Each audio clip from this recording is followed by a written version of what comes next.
one time, Steve Swinehart said to me, why do you call him Lair? He's your dad. Why don't you call him Daddy? Nobody can do that. And many of y'all are the reason I called him Lair, because I was so lucky to share a lot of peer groups with him. And you were among those peer groups. We all know it's Lair. I called him Shipmate because Ed Abbey wrote about the Grand Canyon and closed a beautiful passage with this delicate dory around the sun. Joy, Shipmate, joy. And so when Daddy and I saw something that delighted us in nature, we would say, joy, Shipmate, Shipmate stuck. And a lot of things delighted him, as you know, and you delighted him. Many of you probably got from him a note, either with a green flare pen on the back of a recycled programming schedule, or later on an email with a lot of capital letters and phonetic spelling and what he called screamers, exclamation points, something like, it was on this date in 1994 that your godson had his wisdom teeth out. And he kept copious track of many, many things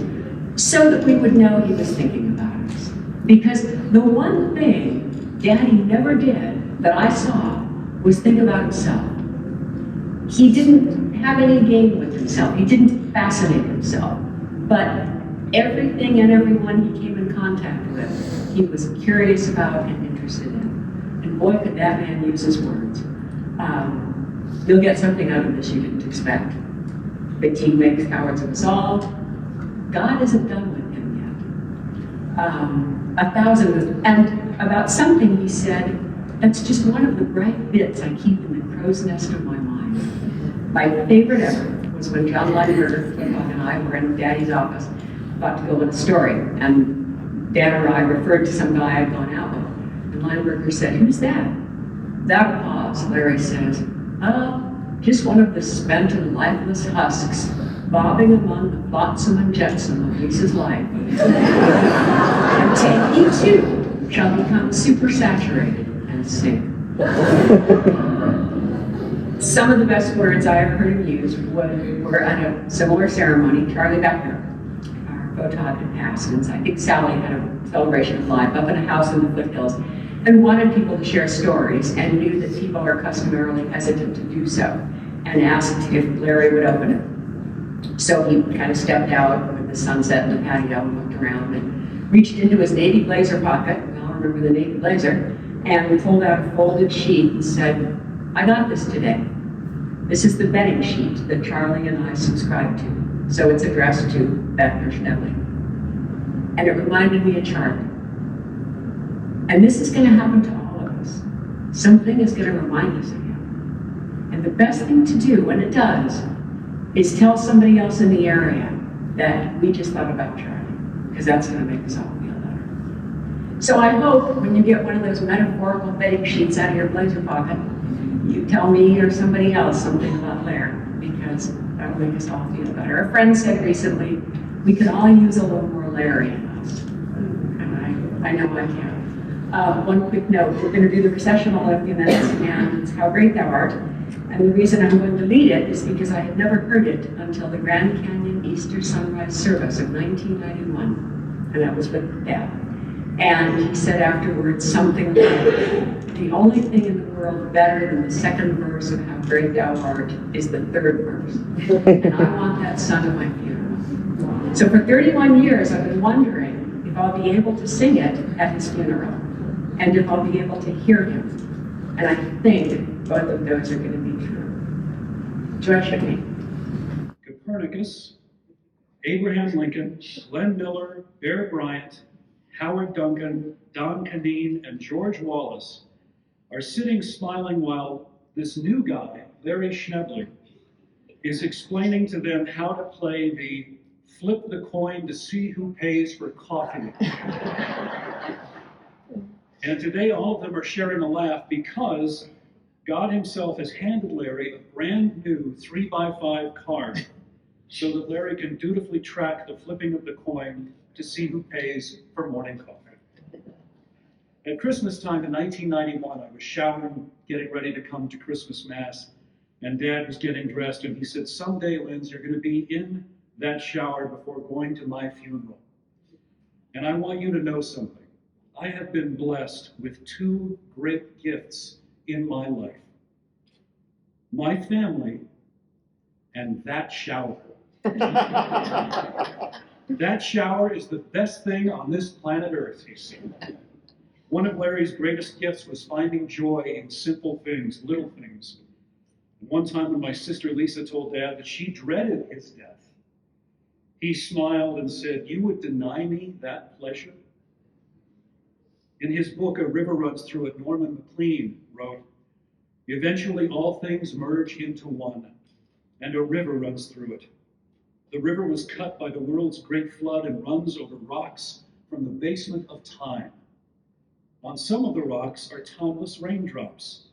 Under the rocks are the words, and some of the words are theirs. I am haunted by waters." Like many of us, Dad was drawn to and moved by water, whether it was whitewater rafting on the Colorado River, running over the bridges of Sabino Canyon, playing with Christopher and Sedona and Rye at the beach in Oceanside, or anointing himself with holy water here at St. Cyril's before distributing communion. Water was precious to him.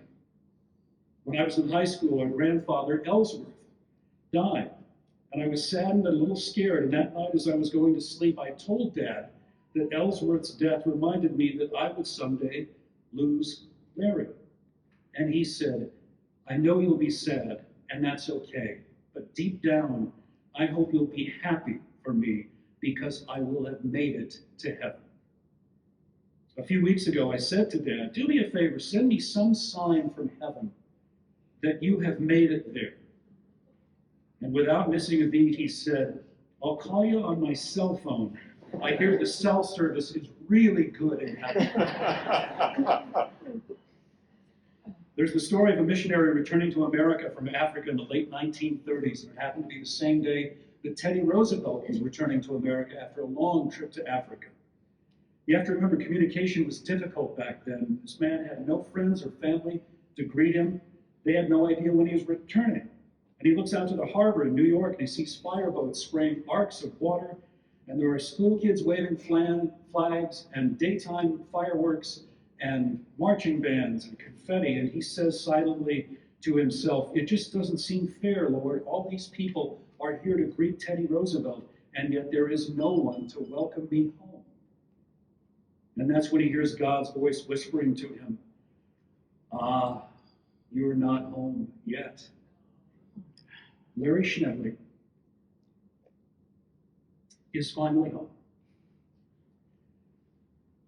A priest once described death this way: "From the moment we're born here on earth, God loves us more than we can even fathom. And every day that we are away from God, it breaks his heart to be separated from us here on earth. And finally, after years, God himself reaches a point where it's almost agony for him to be away from us for another moment, because he loves us so much. And that is when God calls us home." I close with the words of Aeschylus. "And even in our sleep, pain that cannot forget falls drop by drop upon the heart. And in our own despair, against our will, comes wisdom to us by the awful grace of God." As Larry used to say at the end of every phone call, God bless us all. Birthday cake on TV. Shout it out. Hey, right here. Wow. Isn't that beautiful? Well, can you hear me okay? I just have a couple things to say. It was December 1961 when I came here hoping to get a TV job, and I was hired as a cameraman to work in this studio, and I was hired by Larry Schnebly. And that launched me on a 40-year career in broadcasting that was just absolutely magic, and I have lifetime gratitude to Larry for that. I was a freshman in college then. 5 years later, or 4.5, Margie would say, when I got out of college, we got married, and George Wallace had been named manager of the station, and he had this idea, well, let's create a local sales force that have never sold anything in their lives. So he brought in Larry Schnebly, Don Canine, and me. And we were the local sales force for years and years and years. Eventually, Larry and I both had sales manager titles of one kind or another, and we shared a 12 by 12 office down that hall. And so I got to know Larry's values really, really well, working in close facility with him. His attitude toward relationships. And I think a lot of that rubbed off on me, so I'm also grateful for that. If you knew Larry, when you knew him, you knew his family as well, and it was hard not to love him. And just an amazing family, as many of you saw as I did today in the services. And that is something else that I'm grateful for. Larry and Lee's kids and themselves all had their names starting with the letter L. Well, I learned around Christmas time that they acquired a kitty. Now, Margie says it was a dog. I think it was a kitty, and its name was Noel. I think it was a damn kitty. So, Larry was so fortunate that Lee agreed to to have him as a husband, and conversely, they're just a great couple. They attended our wedding, Margie and me, 56 years ago, and we tell them that we had other people who were married that attended our wedding, but by many, many eons, their marriage exceeded all the others that attended our marriage. So, a couple more things. You heard a little bit about gambling. K-Gunners in the 60s started this group, and it could be anybody that works here, engineering, sales, news, whatever, that once a week we'll go to a bar and we bet on all the football games. Well, that was, Larry was in the original version of that, and it still continues today. In fact, right here are my picks for this week. And up until early this year, Larry was still with us at these gambling things. But what was unique to me is Larry insisted that each time you win a bet, you must throw some money into a fund to support television photojournalists with scholarships at Pima Community College and at the University of Arizona. Over time, we even created a real 501c3 nonprofit, called it the Beckner Foundation. You went to the service, you heard a little bit about Charlie Beckner, whose life ended far too early. He was the chief photographer here at Kagan. So over the years, we still continue that tradition, and we provide support to photojournalists from all stations. Did Larry ever send you a happy birthday wish? You heard a little bit about that at the service too. We've all marveled at over the years at Larry's remarkable memory and his storytelling ability. But he sent people and acknowledged birthdays and things like that for his entire life. So I'm going to be looking for his email when I turn 80 in May. Tom Hervey sent me this note this week, and I'll conclude with that. Hervey used to work here in sales as well. I'm so very thankful that you helped me to set up a personal visit with Larry and Lee last February. We had a wonderful visit with Larry and Lee, and it means so much to me. Please give the family my personal regards. Larry was a rare man who added to all of our lives just by knowing him. I never knew a more genuine and caring man. God rest his soul. That's Tom Hervey. Thanks. That was Scott Vaughn. And Scott came here after I did, believe it or not, in 1961, because I was here before you, and I'm probably a guy that's been here before anybody. Is that right? Except for Larry. When I got here, some of your trash was still around. My name's Ray Lindstrom, and I was here in 1960 and 1961. Oh, by the way, Lisa says that they're setting up chairs over there if any of you want to sit down over there. Anyway, I was here in 1960 and 61, and this was, we didn't have videotape, we didn't have audio tape, everything was live. It was just great. And in June of 1961, I was introduced to this fellow, his name was Larry Schnebly, and they said, Larry is going to be your boss. And Larry was a nice guy, and he put up with me. I was 18 years old, and he was 34, and of course I thought, this old guy, he's ancient, he doesn't know what he's talking about. But anyway, it's so much fun to be in this studio here where so much happened. It was all live. And, for the country and western show on Saturday afternoon, they'd bring in a bale of hay and have some guys, playing music. And then for the teen dance party, you'd stick some records on the wall, and that would be your show. And then during the week, you'd have Mac Marshall. He was the news department. The news department in those days was Mac Marshall and his Polaroid camera. He'd go out and he'd take a picture of a wreck every day. That was it. That was all there was, I mean, these were ancient days. And Larry was here at the beginning of television in Tucson. He started out at Channel 4 when they first went on the air, and then he came over here in 1960. And, I got to know Larry over the years, and he was just a terrific guy and really a straight shooter. And I can remember after being here about 6 months, I said, Larry, I need a raise. He said, what do you make now? I said, $1.25 an hour. He said, well, let me think about it. So the next day he came back to me and he says, okay. He said, I talked to the higher ups and everything. We've decided to give you 12.5 cents an hour raise. So on my next paycheck, it said, 1.375. Not $1.12 or $1.13, but $1.12.5 an hour. So later on, many years later, I'd be up in Phoenix and I was in the advertising business up there, and Larry'd come to visit. The first thing I'd say to him when I saw him, I'd say, 12.5 cents. We kind of knew this day would come, and I'm just so sorry it did, but Larry was a great guy, straight shooter, had a wonderful family, and has a wonderful family. And I'm just so happy that I got to know him and be a part of his life, and that he was a part of my life. Really, Larry Schnebly, what a great guy. Who's next?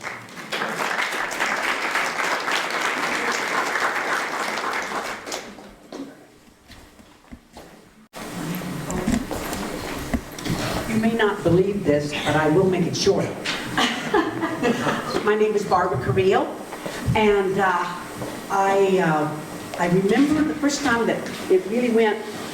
I became a Catholic in 1973, and then we were on some kind of a committee after that, and Larry was there.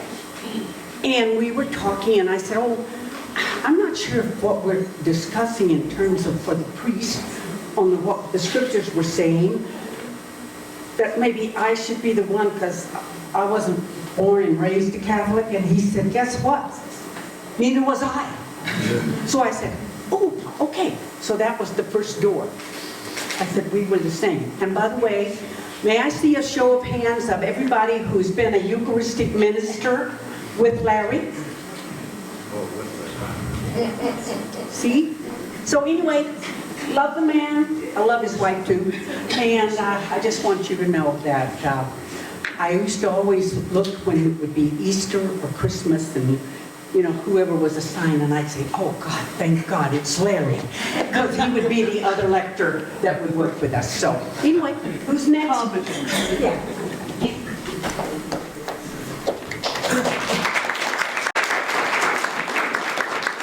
I'll make it quick. I'm Dave Tullis. This is my wife Joyce, and I got to know Larry audibly first in 1978 when my company, little itty-bitty machine company, was going to move us to Tucson. We lived in Boulder, and most of us weren't sure that we wanted to come down to the desert. And we got this great video that IBM presented, and it was just so well narrated and so powerful. When you only got done, you were ready to sign up. Well, that's fine. Years later, or a couple years later, I was on a Presidio, and I met Larry. And after talking to him for a while, I sat down and that voice. I said, Larry, did you happen to narrate a video for IBM? Oh yeah. So that was Larry. So that's my little story about that.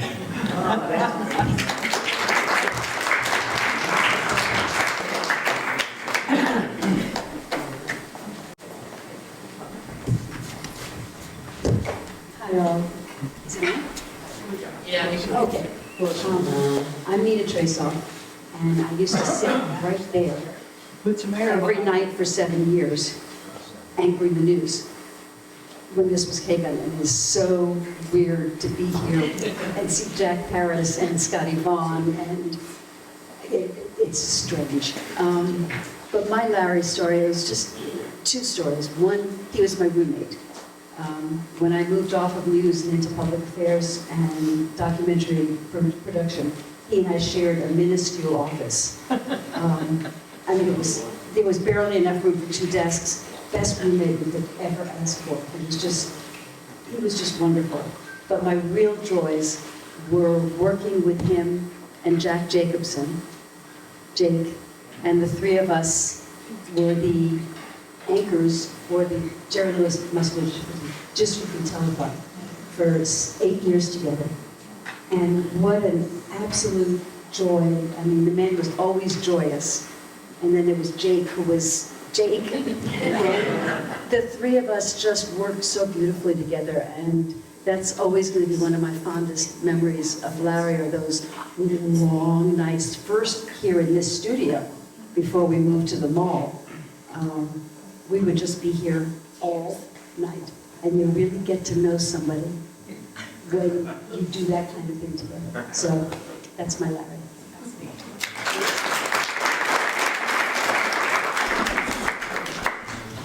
Hi, my name is Mark McMahon, and I grew up in the neighborhood of Glen Heights with Larry and Lindsay and Lee, and I had so many intersections with his life and the lives of his family over the years. My father was his dentist, and then I inherited him as a dentist, and they had a really special bond. That was a very special bond for them. And then Larry eventually did the voiceover for an infomercial that I did. Lee did some counseling for me. I was on a little talk show with Lindsay, remember that? And it was one of the first times I was doing a media appearance, and I had such a blast. It gave me this great feeling that, hey, I could do this. So it's really fun. And then after he retired, we used to meet at Starbucks at Crossroads Festival, and he became this mentor of mine, because I was writing. His wife and 2 daughters, both writers, and so I'd always have these interesting questions. We had so many intersections. Arizona, backpacking, road trips, so much to talk about. But he always made me feel special. And I thought that I really was. But then I come to find out that he made everybody feel that way. And that was what was so special about Larry. And so I'm taking on an assignment from my mentor, my final assignment, and that is for me to endeavor to make others in my life feel the way that he made me feel. Thank you, Larry.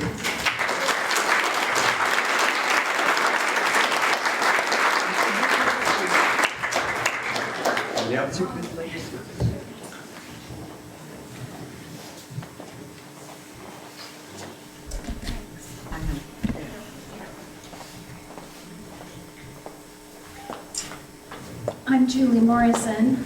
I am a friend of Lisa's, and I'm a writer. And that's important for you to know, because unlike you news people, I don't improv.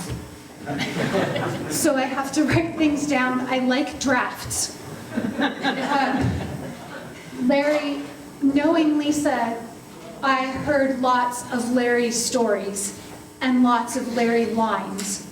And for his birthday this year, I wrote him a poem that I called Life Lines, his lines in the poem.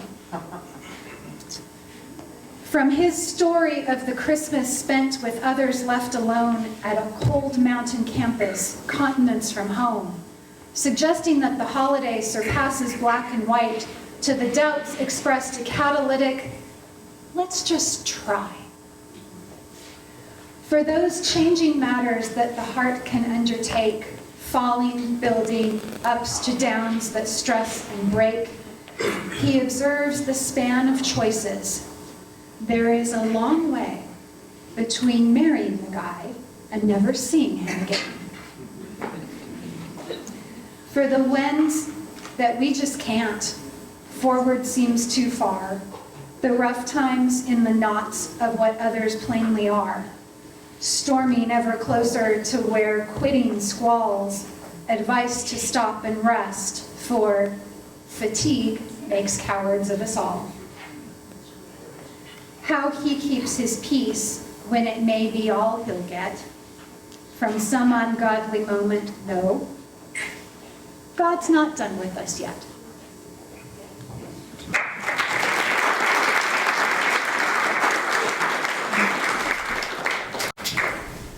Hi everyone, my name is Ray Adams. I used to work here at Kagan, even here and in New York. But my Larry story is that he was a mentor for me from day one. A little louder.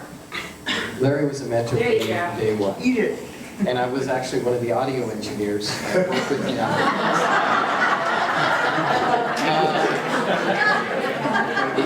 And even late at night, even when the shift is over, when he had to come in and cut or in between. And it was wonderful just being able to get to be with him. It was of such joy. And even with this industry, a lot of us that know, it gets stressful. And he was one of the guys that helped relieve that and helped guide and bring joy in everything that he did. But one of the things that was even more important is the stuff that he did with the Muscular Dystrophy Association. My wife had muscular dystrophy. She passed away in '02. But from a child, she got to know Larry and Jack and Jacobs and everybody and Mr. Harris. And that stuck with her. Everything that they did and showed, and the joy that she brought and he brought, it was wonderful. Anytime they came into the studio, anytime they were together, it was a special, special moment. And Lee, I can't even express the joy and the love that was shared, and really, really appreciated that all these years. Thank you.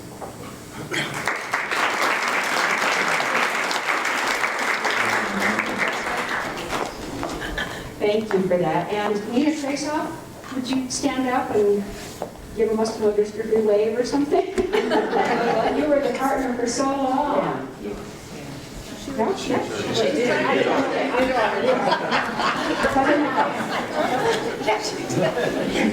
Hi, I'm Mike Koenig or anyway, Uncle, I still call him Uncle Larry, even though he told me to call him Larry. I just couldn't do it.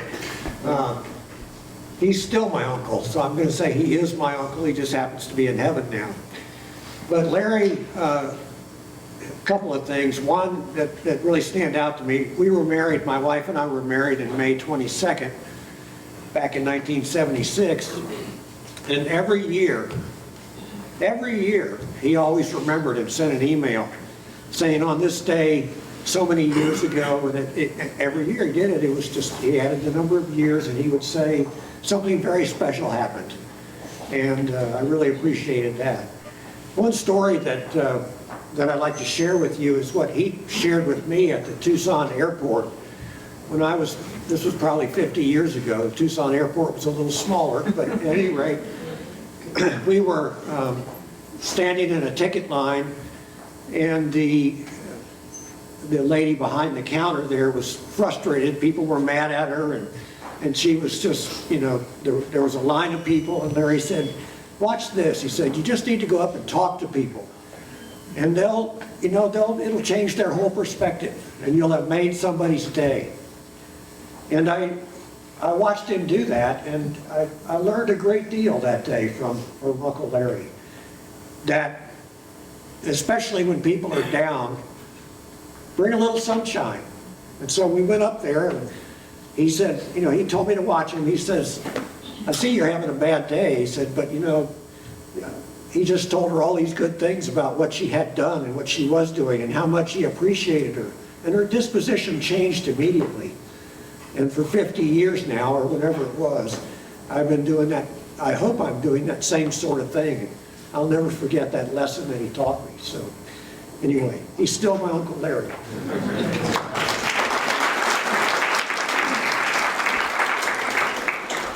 Cousin Mike was here in the studio when this was recorded for the premiere party.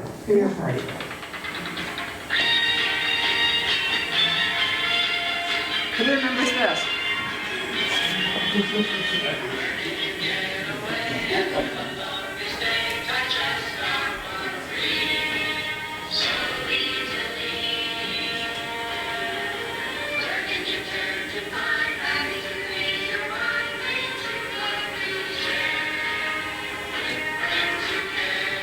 Scott Vaughn.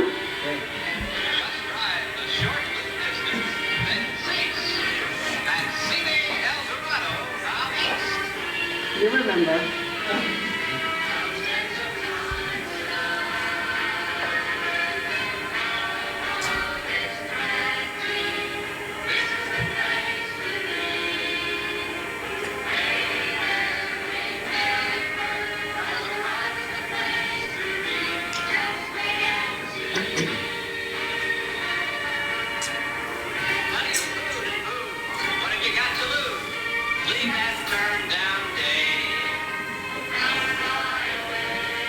I think this is Jay.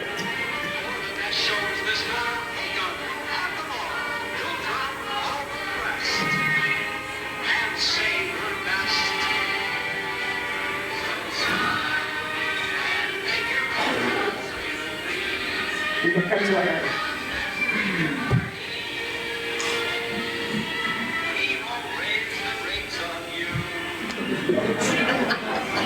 Who else has a Larry? Anybody?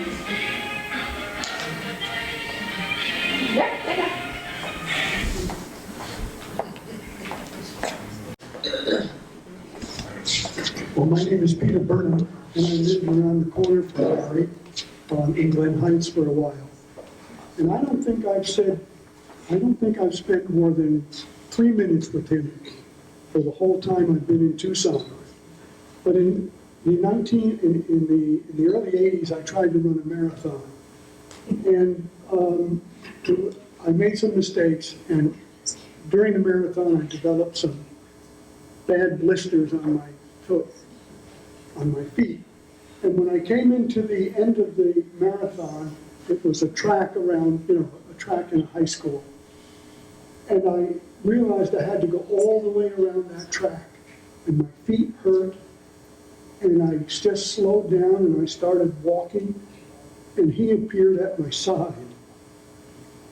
And he walked with me so that I could finish the race. And I have never forgotten that.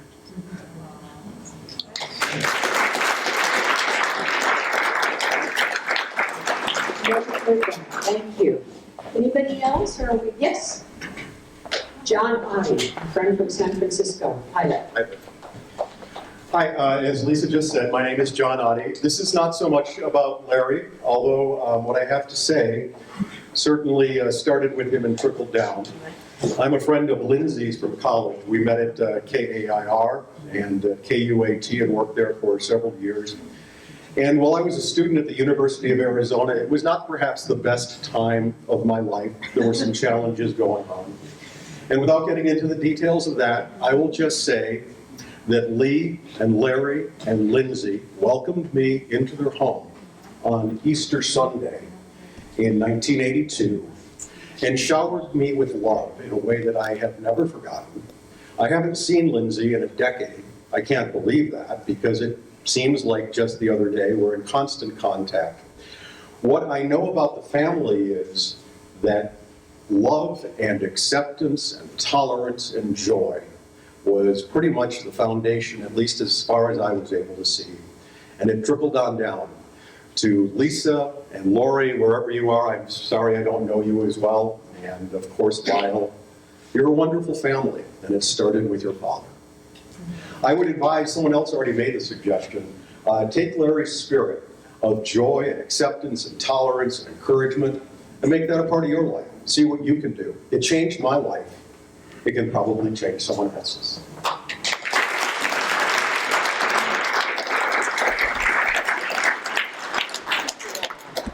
Anybody else? We're going to do this for a while then, huh? Thank you all for being here.